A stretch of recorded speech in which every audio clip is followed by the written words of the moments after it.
Olha, esse é um fato novo ao qual nós ainda estamos nos adaptando, mas do ponto de vista conceitual, eu consigo ver uma lógica muito clara.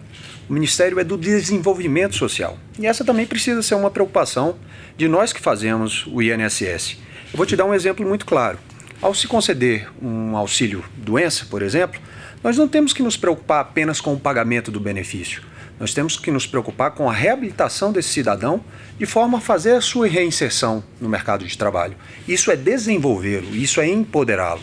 A lógica de criação do Ministério do Desenvolvimento Social é, portanto, muito parecida, em determinadas circunstâncias, com a lógica de existência do nosso Instituto, do Instituto Nacional do Seguro Social. Há, portanto, uma sinergia que pode ser construída nesse processo.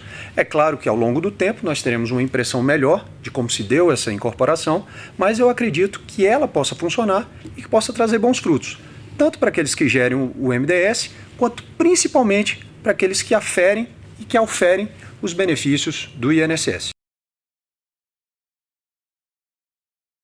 É claro que quando você faz uma ruptura, você corre o risco de perder algum processo que esteja em curso. Mas eu acredito que, em função da forma como isso se deu e como isso está se dando, com muita independência, com muita autonomia dos órgãos, eu acho que essas perdas serão mínimas. Acho que nós temos muito mais a ganhar do que a perder.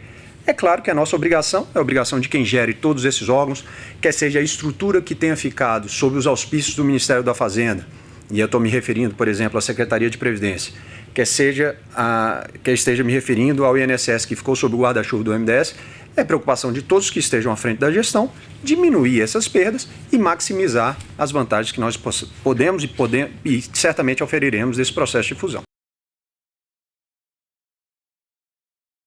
Antes mesmo de pensar em implementar novas políticas ou fazer mudanças muito radicais, eu preciso dizer que eu encontrei um órgão muito bem estruturado. O INSS tem desenvolvido soluções para os seus problemas internos, que são hoje benchmark para o restante da administração pública. Vários órgãos do Poder Executivo, do Poder Judiciário, do Poder Legislativo nos procuram no sentido de conhecer as nossas soluções.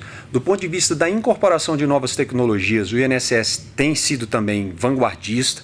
Eu acho, portanto, que a primeira medida é justamente não procurar inventar a roda, é dar continuidade àquilo que já vem sendo bem feito. Agora, em toda a administração, sempre há espaço para aprimoramento. E essa precisa ser uma preocupação constante dos gestores. E para que nós possamos promover esse aprimoramento, eu tenho proposto um modelo calcado no trinômio, ou num tripé, que é o da inovação, o da transparência e o da eficiência.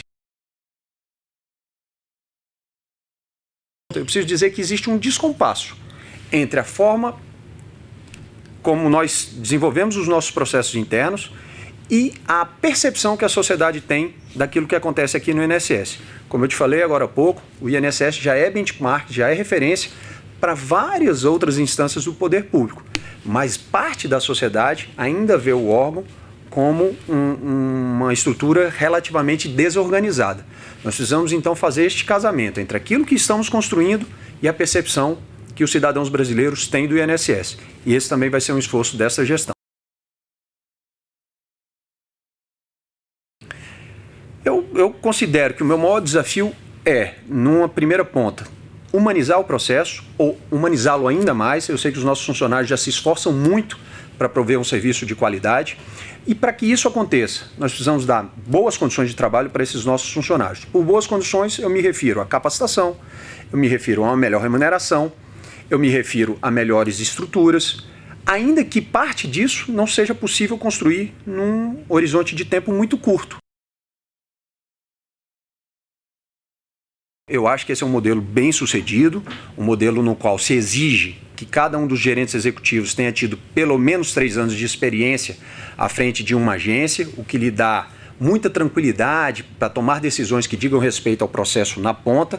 Também exige que ele tenha feito uma quantidade de cursos bastante significativa, o que lhe dá também propriedade para conhecer os sistemas, para conhecer as inovações que estejam sendo propostas pela administração central e também permite uma oxigenação entre os quadros do próprio INSS. Acho que é interessante que de tempos em tempos nós possamos dar oportunidade para os novos quadros. Essa oxigenação faz muito bem.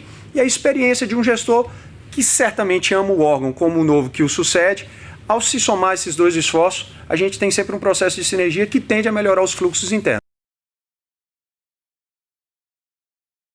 A minha disposição é de construir as soluções para os problemas do INSS de forma conjunta, e quem pode dar as melhores respostas são os nossos servidores, aqueles que conhecem o processo na ponta, que sabem onde o calo aperta, aqueles que conhecem o dia a dia, que atendem ao cidadão, que sabem quais são as dificuldades dos nossos sistemas. Nós precisamos congregar o conhecimento de quem está lá na ponta e indica os problemas com as condições humanas e materiais para que esses problemas sejam resolvidos. A administração central estará sempre muito aberta, o diálogo será permanente, o diálogo será franco. Eu quero e preciso da ajuda de todos os servidores do INSS para que a gente faça um órgão ainda melhor. Reitero o que disse no início. Já encontrei um Instituto Nacional de Seguro Social que é razão de orgulho para a população do Brasil. Mas acho que há espaço para que nós aprimoremos ainda mais os nossos fluxos internos e entreguemos à sociedade um produto ainda melhor do que aquele que já faz os nossos 37 mil funcionários.